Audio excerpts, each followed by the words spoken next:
যেটা foreign office consultation বলা হয়, এটাকে দীর্ঘদিন যাবৎ চলছে এবং তারই অংশ হিসেবে তিনি আসছেন। আমি আশা করব যে তারা একটা ফলপ্রসূ আলোচনা করবেন।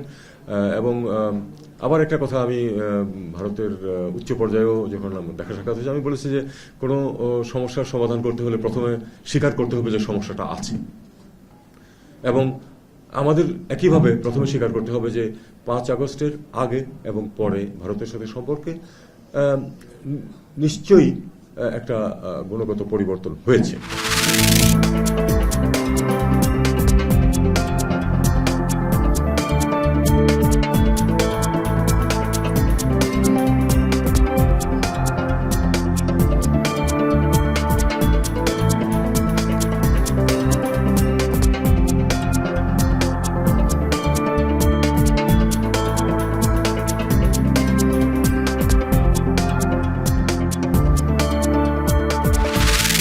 সমর্থন নিয়ে আমরা 31 দফাকে বাস্তবায়ন করতে পারলে আমাদের একই সাথে লক্ষ্য এবং উদ্দেশ্য হবে মানুষের আস্থা অর্জন, মানুষের বিশ্বাস অর্জন, মানুষের ভালোবাসা অর্জন।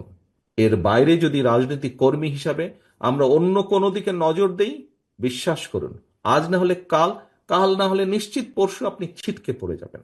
জান প্রাণ দিয়ে আমাদের দায়িত্ব হচ্ছে মানুষের সেই বিশ্বাস, আস্থা এবং ভালোবাসাকে ধরে রাখা।